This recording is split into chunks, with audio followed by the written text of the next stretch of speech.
What is up, my fellow citizens? It's Gio here, and today we're going to be going over the first concept ship of 2018, and it's from my favorite manufacturer, so they brought it in with a bang, and that is the Aegis Vulcan. Now, I'm very interested in this ship, even though it's called a quote-unquote starter ship. I would actually put it maybe like on the entry level of a multi-crew ship, because this is a ship that you got someone like me has a lot of, big ships that can handle most of the roles that this has, but I'm not going to always feel like bringing out those big ass ships and paying more to run those ships, because we all know the bigger the ship, the more it's going to cost to run. So not every time I need to bring my big ass Starfarer to, fuel every little ship that I have. This ship right here will be just fine with that, and I can take my Starfarer out to go get the fuel, gather it, bring it back, and put that fuel into something small like the Vulcan, and be a support ship on the battlefield, be a smaller support ship, where the Starfarer will probably be something where you have to fill up like an Idris or a Javelin, something like that with the bigger ships. This one is just right and would help. It has its own little niche with the smaller ships, and even we found out it helps with the ground crew stuff with land vehicles. So that's another big plus with this. When I found that out, I'm like, wow, that's something new, because we're going to need to repair our Ursa rovers, our Tonks, and whatever else that comes with on the ground. Now, one question is, how will we be able to rearm something like our Tonk, because we have to rearm that. So is that feature being thought about? Can we rearm ground vehicles? They haven't really confirmed that all the way, but I would think so. But don't think about rearming something like a Javelin or Idris or even a Retaliator.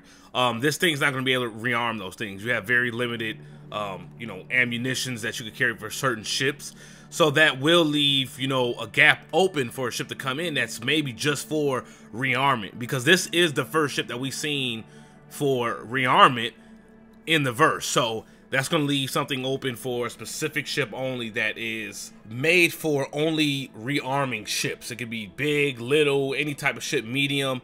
So hopefully we'll see a ship in the future that could cover all of those ships, but it's going to be a very niche ship that can do that. So it'll be interesting to see how that turns out.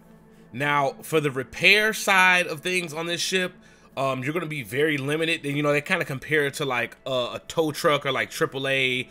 If you guys don't know what AAA is in other countries, it's like a tow truck service. So say you blow out a tire or something minor that maybe they can help you with, they will you call them and they will send a pickup truck to come help you out, or take your truck to a bigger repair shop and help get it fixed, something like that, or patch your car up, I don't know, whatever the case may be.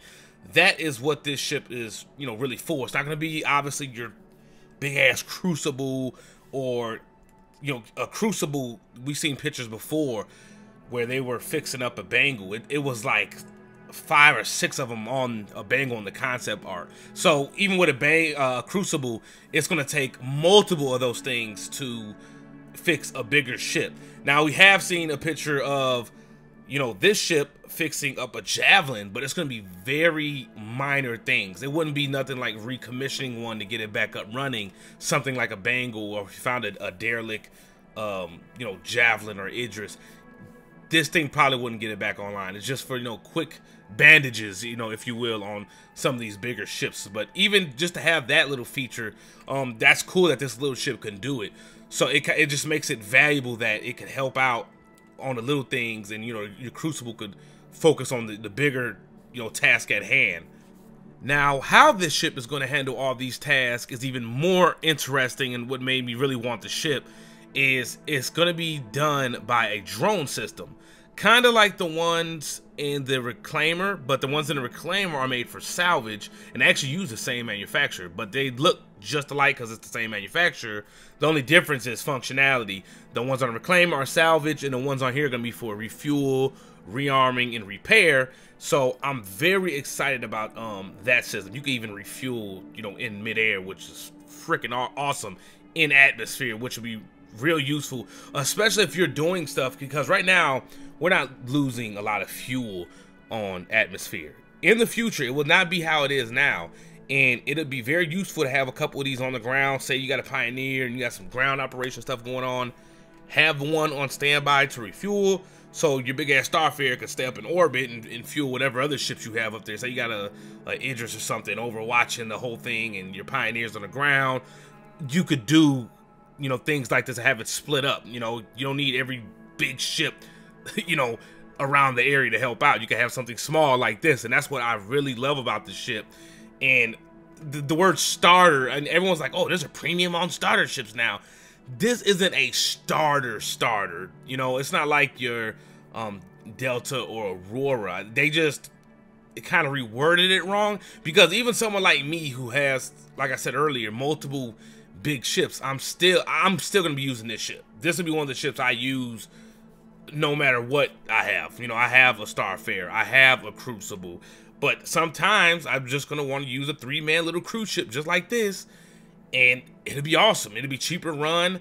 I can do multiple things without being stopped. Like if I want to repair something, I'm gonna have to bring my Starfarer in, you know, switch out, bring the Crucible out, or vice versa. With this, it's all right there. And plus, I have the rearming, you know, factor in there as well, which a lot of ships, you know, don't have. Well, actually, no, I think it's the only one that has the rearming until, you know, we see later on in the future. Like I said, that'd be interesting to see how that works.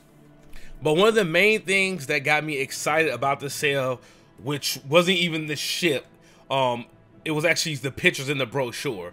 So one, we seen like some type of Aegis truck that looked pretty cool, rearming, well, I should say, putting the fuel pods on the Vulcans, which was, you know, pretty cool. I can't wait to see a Aegis, you know, ground vehicle. I've been waiting on one of those, so hopefully that actually makes it in game. And two, which I've been asking this, you know, for a while, how does the factory process look? Because I used to joke around and say a couple years ago, like, I would love to be, you know, the factory consultant on how the ships get made and stuff, because I actually work at a car manufacturing plant. So the picture of seeing these ships get made, I mean, they don't need me anymore. I mean, it's pretty spot on how the future would look in a manufacturing plant. All those arms, clean look factory, even though my factory is like a little dirty and old, but that's neither here or there. It's all arms, and you have a couple humans watching what's going on. That is how it's exactly going to be, because it's going that way now. I work, as a matter of fact, right next to me, my neighbors are 2 robotic arms, and I'm the human on the line.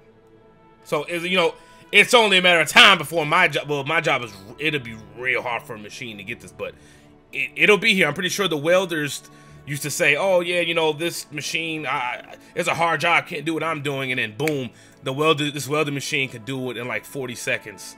Boop, boop, boop. You know, you pay $500,000 for that machine, you don't have to worry about paying no pensions, no nothing. So that robotic factory is spot on what's going to happen, and you could see it now. If any of my people work in any type of, you know, car manufacturer plants, you know exactly what I'm talking about. Just a real cool strategy. So you are doing a good job on that. If you need, you know, any more hints, you know, you can hit me up. You know, just pay me in some chips. But that's all for today, guys. Hope you guys enjoyed. Did you pick one up? You know I did. I got the VIP special one.